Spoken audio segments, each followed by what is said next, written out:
The Echo of a Mutiny. Part 1. Death on the Girdler. Popular belief ascribes to infants and the lower animals certain occult powers of divining character denied to the reasoning faculties of the human adult, and is apt to accept their judgment as finally overriding the pronouncements of mere experience. Whether this belief rests upon any foundation other than the universal love of paradox, it is unnecessary to inquire. It is very generally entertained, especially by ladies of a certain social status, and by Mrs. Thomas Solly it was loyally maintained as an article of faith.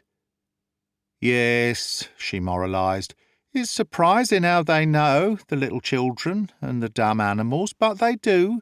There's no deceiving them. They can tell the gold from the dross in a moment, they can, and they reads the human heart like a book. Wonderful, I call it. I suppose it's instinct. Having delivered herself of this priceless gem of philosophic thought, she thrust her arms elbow-deep into the foaming wash-tub and glanced admiringly at her lodger as he sat in the doorway, supporting on one knee an obese infant of 18 months, and on the other a fine tabby cat. James Brown was an elderly seafaring man, small and slight in build, and in manner suave, insinuating, and perhaps a trifle sly. But he had all the sailor's love of children and animals, and the sailor's knack of making himself acceptable to them, for, as he sat with an empty pipe wobbling in the grasp of his toothless gums, the baby beamed with humid smiles, and the cat, rolled into a fluffy ball and purring like a stocking loom, worked its fingers ecstatically, as if it were trying on a new pair of gloves.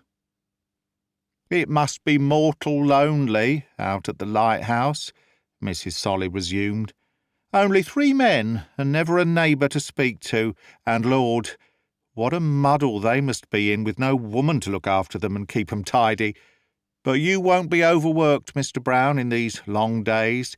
Daylight till past 9 o'clock. I don't know what you'll do to pass the time." "Oh, I shall find plenty to do, I expect," said Brown. "What with cleaning the lamps and glasses and painting up the ironwork. And that reminds me," he added, looking round at the clock, "the time's getting on. High water at 10:30, and here it's gone 8 o'clock.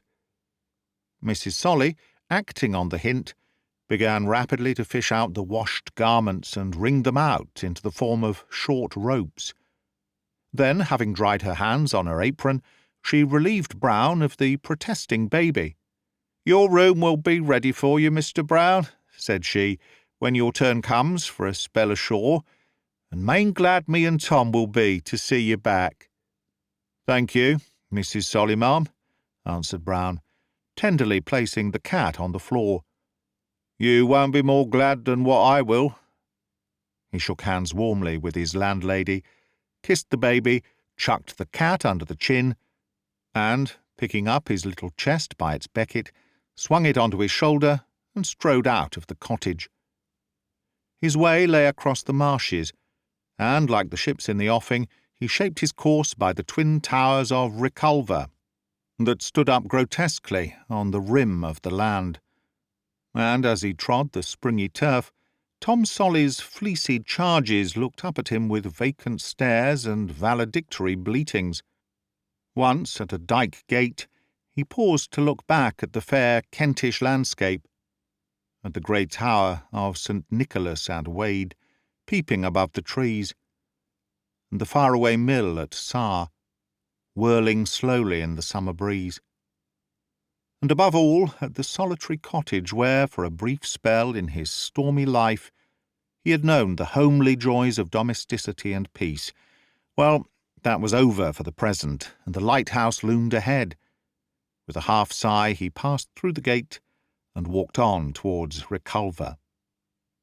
Outside the whitewashed cottages with their official black chimneys, a petty officer of the Coast Guard was adjusting the halyards of the flagstaff. He looked round as Brown approached, and hailed him cheerily. "Here you are, then. said he.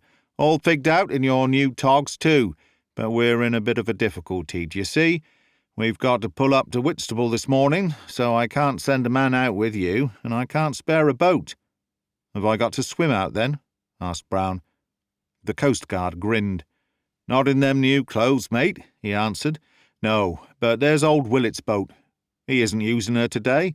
He's going over to Minster to see his daughter, and he'll let us have the loan of the boat. But there's no one to go with you, and I'm responsible to Willet." "Well, what about it?" asked Brown, with the deep sea sailor's usually misplaced confidence in his power to handle a sailing boat. "Do you think I can't manage a tub of a boat, me what's used the sea since I was a kid of 10? "Yes," said the coastguard, "but who's to bring her back?" "Why, the man I'm going to relieve," answered Brown. "He don't want to swim no more than what I do." The coastguard reflected with his telescope pointed at a passing barge. "Well, I suppose it'll be all right," he concluded, "but it's a pity they couldn't send the tender round. However, if you undertake to send the boat back, we'll get her afloat.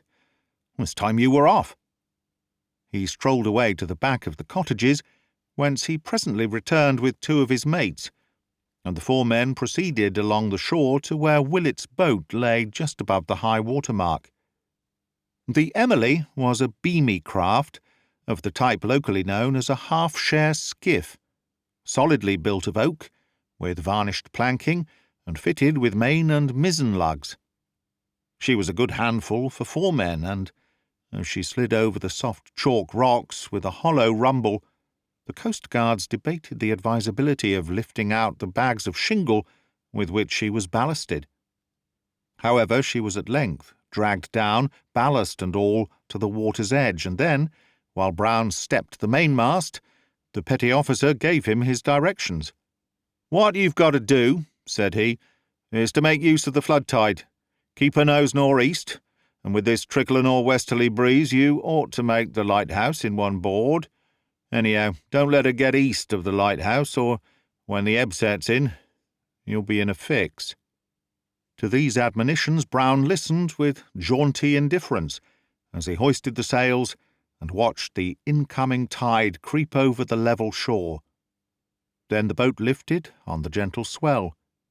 Putting out an oar, he gave a vigorous shove-off that sent the boat, with a final scrape, clear of the beach, and then, having dropped the rudder onto its pintles, he seated himself and calmly belayed the main-sheet.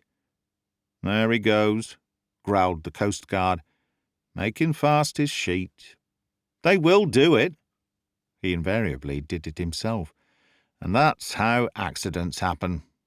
"I hope old Willet will see his boat back all right." He stood for some time watching the dwindling boat as it sidled across the smooth water. Then he turned and followed his mates towards the station. Out on the southwestern edge of the Girdler Sand, just inside the 2-fathom line, the spindle-shanked lighthouse stood astraddle on its long screw-piles, like some uncouth, red-bodied wading bird. It was now nearly half-flood tide.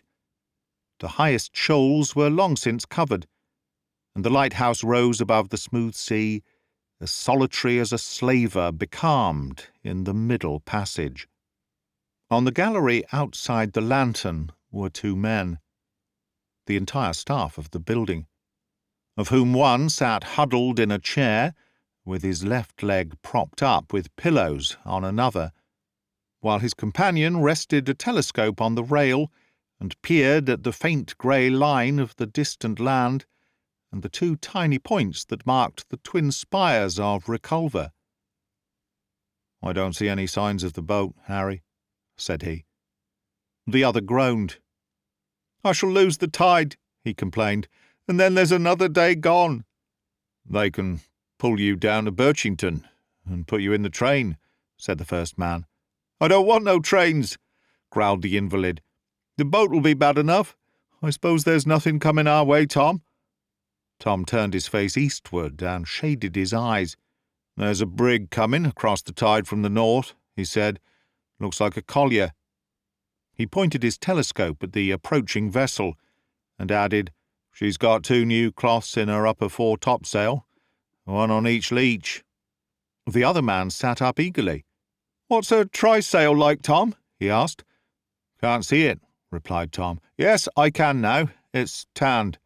Why, that'll be the old Utopia, Harry. She's the only brig I know that's got a tanned trysail." "Look here, Tom," exclaimed the other. "If that's the Utopia, she's going to my home, and I'm going aboard of her. Captain Mocket'll give me a passage, I know." "You oughtn't to go until you're relieved, you know, Barnet," said Tom doubtfully. "It's against regulations to leave your station." "Regulations be blowed!" exclaimed Barnet. "My leg's more to me than the regulations. I don't want to be a cripple all my life.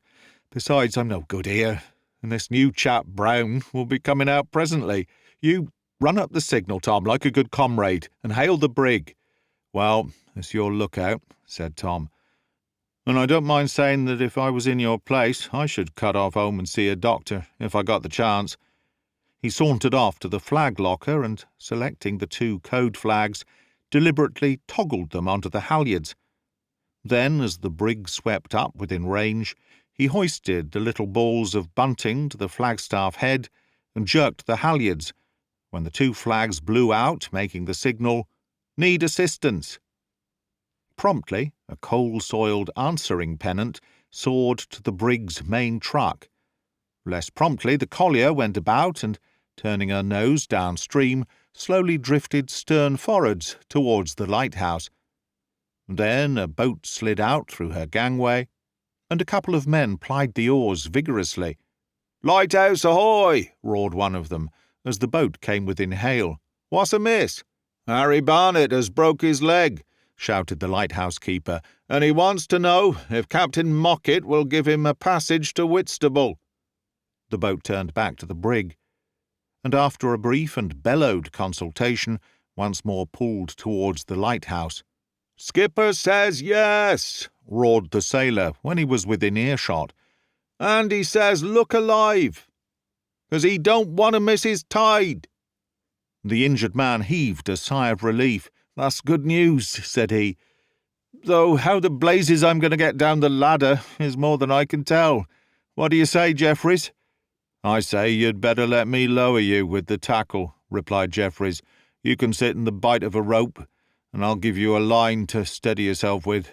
"Ah, that'll do, Tom," said Barnet. "But for the Lord's sake, pay out the full rope gently."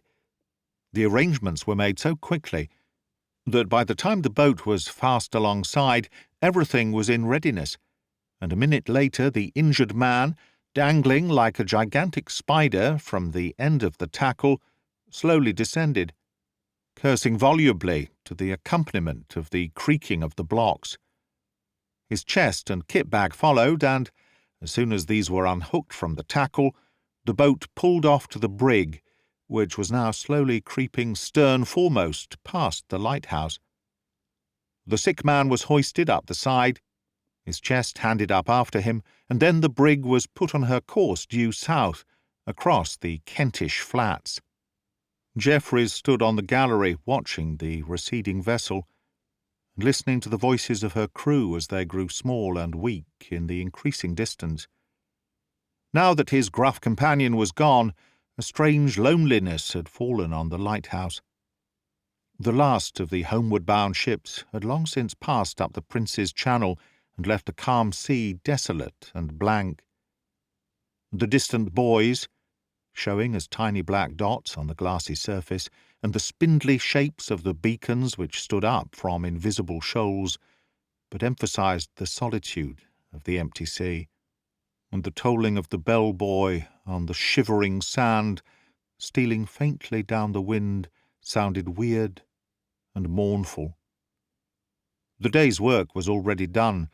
The lenses were polished, the lamps had been trimmed, and the little motor that worked the foghorn had been cleaned and oiled. There were several odd jobs, it is true, waiting to be done, as there always are in a lighthouse. But just now Jeffries was not in a working humour. A new comrade was coming into his life today. A stranger with whom he was to be shut up alone night and day for a month on end, and whose temper and tastes and habits might mean for him pleasant companionship, or jangling and discord without end. Who was this man Brown? What had he been?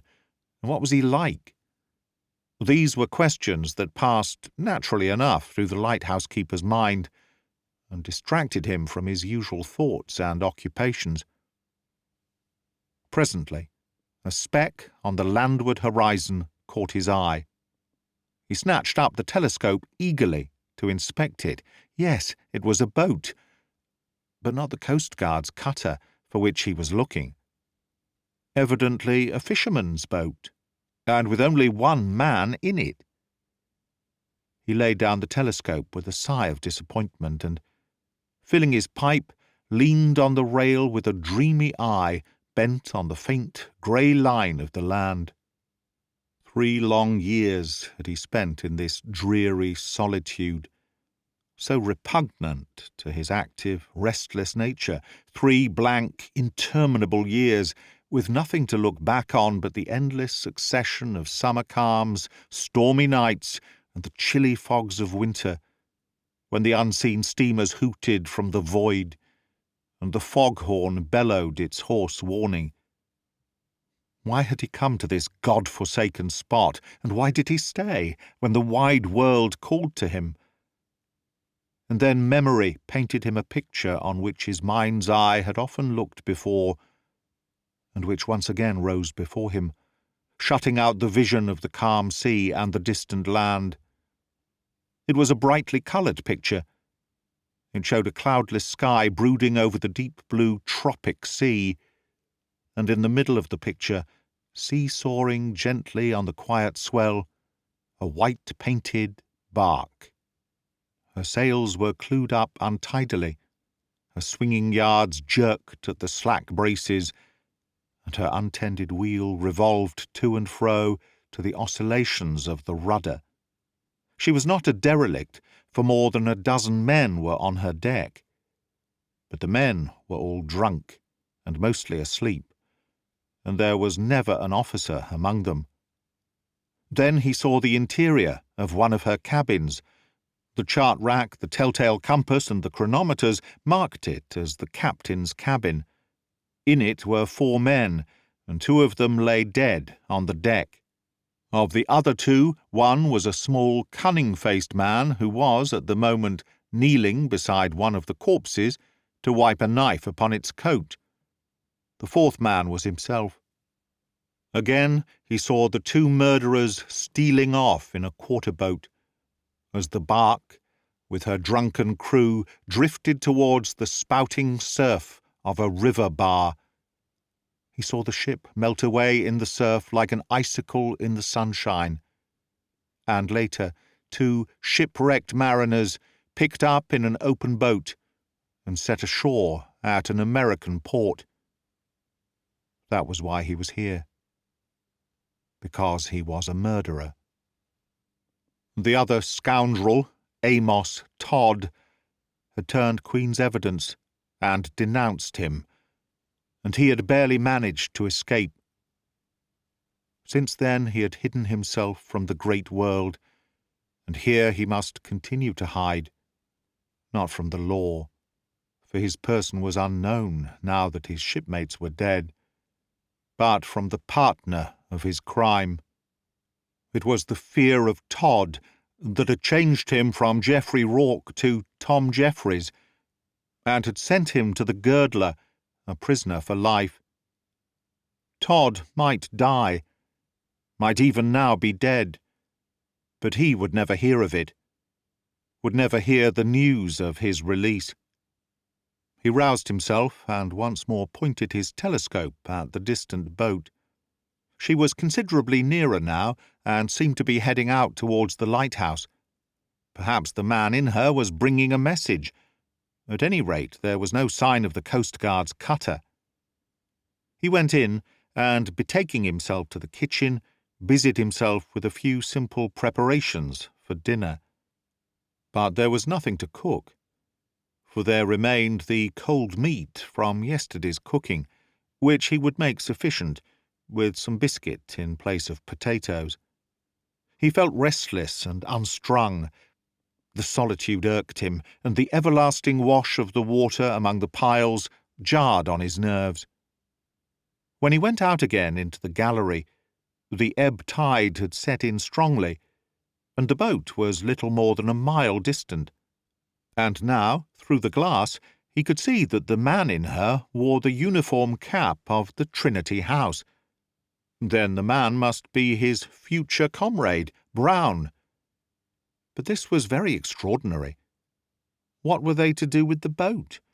There was no one to take her back. The breeze was dying away. As he watched the boat, he saw the man lower the sail and take to his oars, and something of hurry in the way the man pulled over the gathering tide caused Jeffreys to look round the horizon. And then, for the first time, he noticed a bank of fog creeping up from the east, and already so near that the beacon on the east girdler had faded out of sight. He hastened in to start the little motor that compressed the air for the foghorn, and waited a while to see that the mechanism was running properly. Then, as the deck vibrated to the roar of the horn, he went out once more into the gallery. The fog was now all round the lighthouse, and the boat was hidden from view. He listened intently. The enclosing wall of vapour seemed to have shut out sound as well as vision. At intervals the horn bellowed its note of warning, and then all was still, save the murmur of the water among the piles below, and, infinitely faint and far away, the mournful tolling of the bell on the shivering sand. At length there came to his ear the muffled sound of oars working in the tholes. Then, at the very edge of the circle of grey water that was visible, the boat appeared through the fog, pale and spectral, with a shadowy figure pulling furiously. The horn emitted a hoarse growl. The man looked round, perceived the lighthouse, and altered his course towards it. Jeffreys descended the iron stairway and, walking along the lower gallery, stood at the head of the ladder, earnestly watching the approaching stranger. Already he was tired of being alone. The yearning for human companionship had been growing ever since Barnet left. But what sort of comrade was this stranger who was coming into his life, and coming to occupy so dominant a place in it? It was a momentous question. The boat swept down swiftly athwart the hurrying tide. Nearer it came, and yet nearer, and still Jeffreys could catch no glimpse of his new comrade's face. At length it came fairly alongside and bumped against the fender-posts. The stranger whisked in an oar and grabbed a rung of the ladder, and Jeffreys dropped a coil of rope into the boat, and still the man's face was hidden. Jeffreys leaned out over the ladder and watched him anxiously, as he made fast the rope, unhooked the sail from the traveller, and unstepped the mast. When he had set all in order, the stranger picked up a small chest and, swinging it over his shoulder, stepped onto the ladder. Slowly, by reason of his encumbrance, he mounted rung by rung, with never an upward glance, and Jeffreys gazed down at the top of his head with growing curiosity. At last he reached the top of the ladder, and Jeffreys stooped to lend him a hand. Then for the first time he looked up, and Jeffreys started back with a blanched face. "God Almighty!" he gasped. "It's Amos Todd!" As the newcomer stepped on the gallery, the foghorn emitted a roar like that of some hungry monster. Jeffreys turned abruptly, without a word, and walked to the stairs, followed by Todd. And the two men ascended with never a sound, but the hollow clank of their footsteps on the iron plates. Silently Jeffreys stalked into the living-room, and, as his companion followed, he turned and motioned to the latter to set down his chest. "You ain't much of a talker, mate," said Todd, looking round the room in some surprise. Ain't you going to say good morning? We're going to be good comrades, I hope. I'm Jim Brown, the new hand I am. What might your name be?" Jeffries turned on him suddenly and led him to the window. "Look at me carefully, Amos Todd," he said sternly, "and then ask yourself what my name is." At the sound of his voice, Todd looked up with a start and turned pale as death. "It can't be," he whispered. "It can't be Jeff Rourke." The other man laughed harshly and, leaning forward, said in a low voice, "Hast thou found me, O mine enemy?" "Don't say that!" exclaimed Todd. "Don't call me your enemy, Jeff. Lord knows, but I'm glad to see you, though I'd never have known you without your beard and with that grey hair. I've been to blame, Jeff, and I know it, but it ain't no use raking up old grudges. Let bygones be bygones, Jeff. Let us be pals as we used to be." He wiped his face with his handkerchief and watched his companion apprehensively. "Sit down," said Rourke, pointing to a shabby rep-covered armchair. "Sit down and tell me what you've done with all that money. You've blued it all, I suppose. Well, you wouldn't be here." "Robbed, Jeff," answered Todd. "Robbed of every penny. Oh, that was an unfortunate affair, that job on board the old Seaflower. But it's over and done with, and we'd best forget it. They're all dead but us, Jeff, so we're safe enough so long as we keep our mouths shut. All at the bottom of the sea. And the best place for 'em, too." "Yes," Rourke replied fiercely. "That's the best place for your shipmates when they know too much, at the bottom of the sea, or swinging at the end of a rope." He paced up and down the little room with rapid strides, and each time that he approached Todd's chair, the latter shrank back with an expression of alarm. "Don't sit there staring at me," said Rourke. "Why don't you smoke, or do something?" Todd hastily produced a pipe from his pocket, and having filled it from a moleskin pouch, stuck it in his mouth while he searched for a match. Apparently he carried his matches loose in his pocket, for he presently brought one forth, a red-headed match which, when he struck it on the wall, lighted with a pale blue flame. He applied it to his pipe, sucking in his cheeks while he kept his eyes fixed on his companion.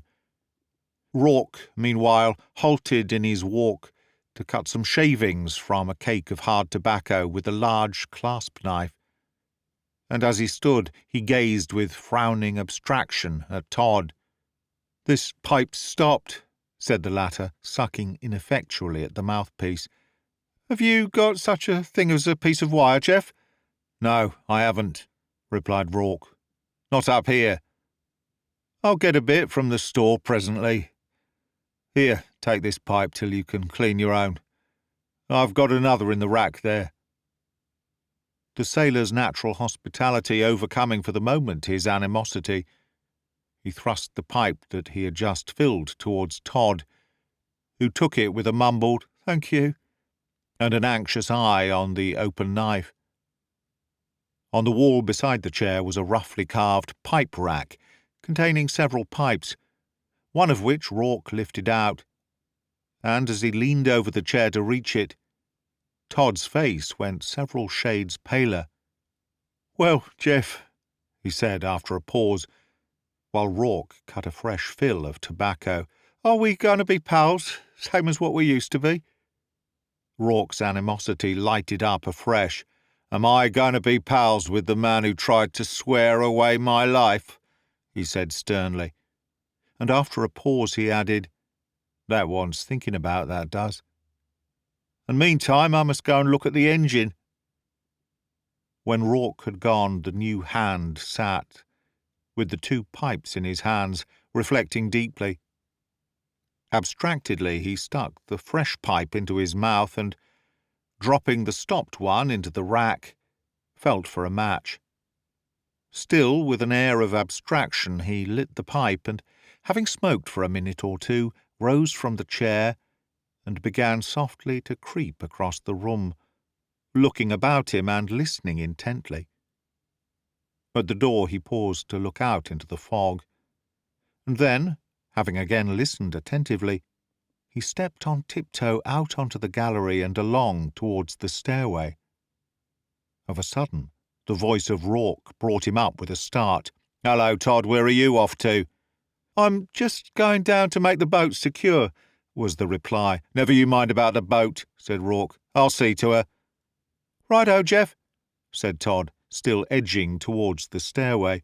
"But, I say, mate, where's the other man? The man that I'm to relieve?" "There ain't any other man," replied Rourke. "He went off aboard a collier." Todd's face suddenly became grey and haggard. "Then there's no one here but us two?" he gasped. And then, with an effort to conceal his fear, he asked, "But who's going to take the boat back?"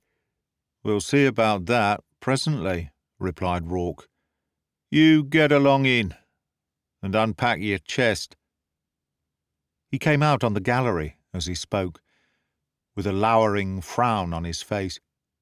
Todd cast a terrified glance at him, and then turned and ran for his life towards the stairway. "Come back!"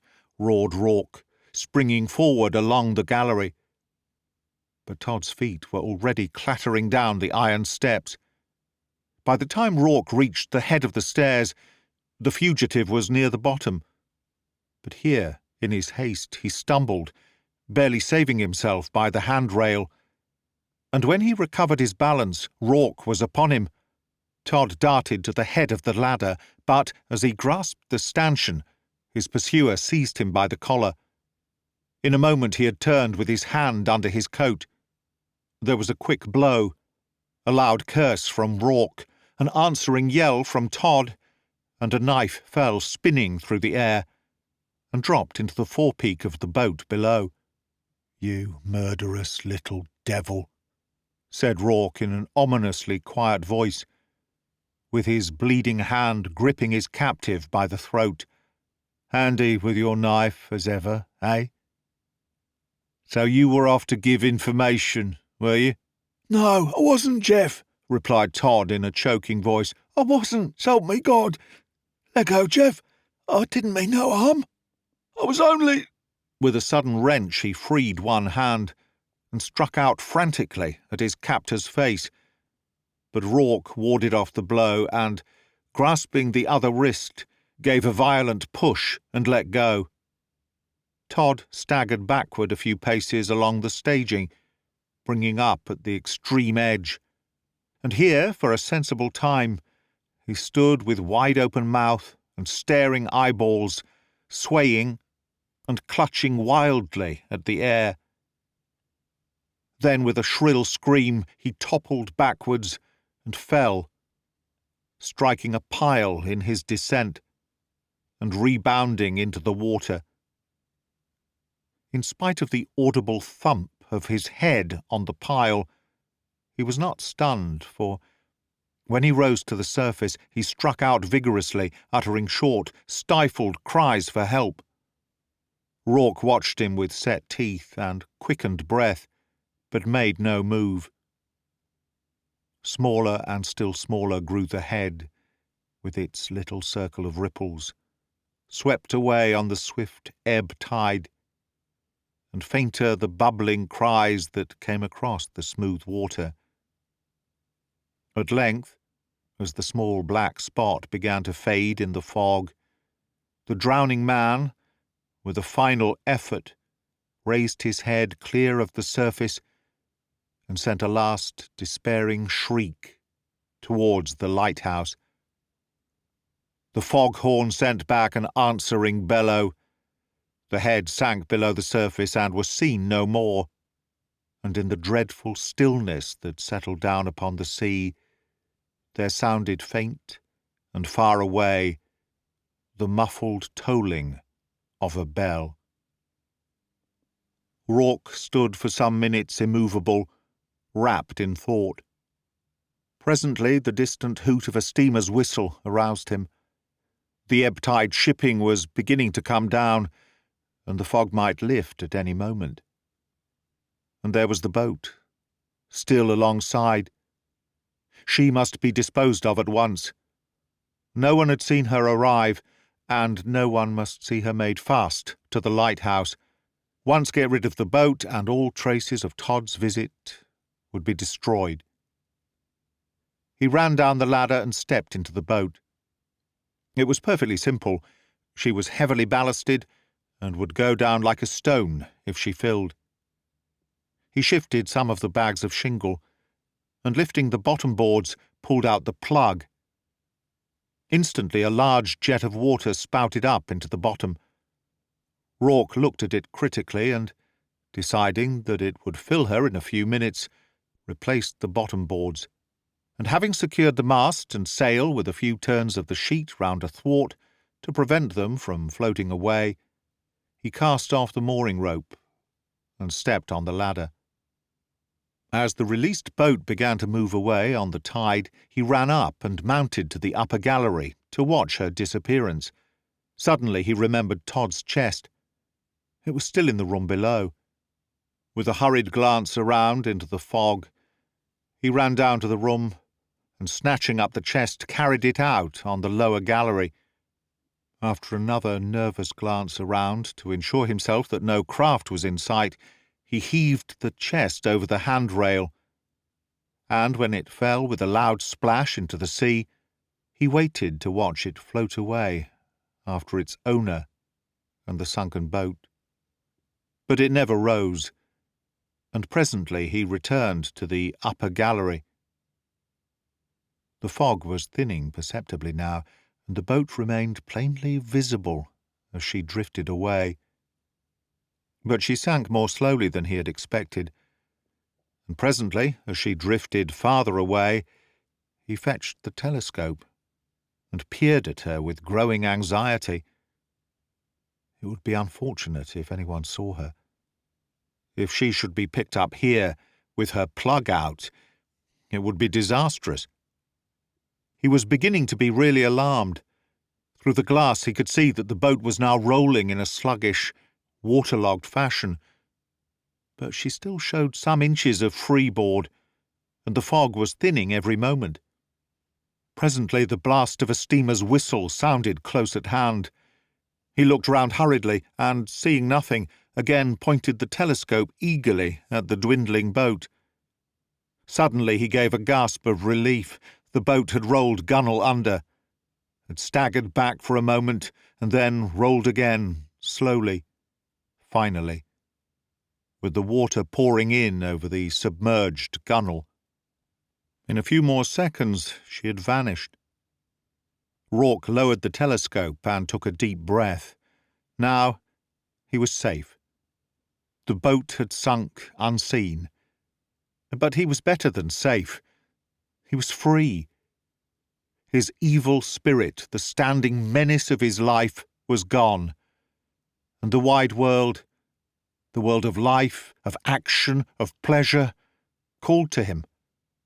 In a few minutes the fog lifted. The sun shone brightly on the red-funnelled cattle-boat whose whistle had startled him just now. The summer blue came back to sky and sea, and the land peeped once more over the edge of the horizon. He went in, whistling cheerfully, and stopped the motor, returned to coil away the rope that he had thrown to Todd, and when he had hoisted a signal for assistance, he went in once more to eat his solitary meal, in peace and gladness. That is the end of part 1 of The Echo of a Mutiny, a Dr Thorndyke detective story by R. Austin Freeman, read by Greg Wagland for Magpie Audio 2025. Stay tuned for part 2. Well, stay tuned. I say stay tuned. You know what I mean. All the best. Goodbye.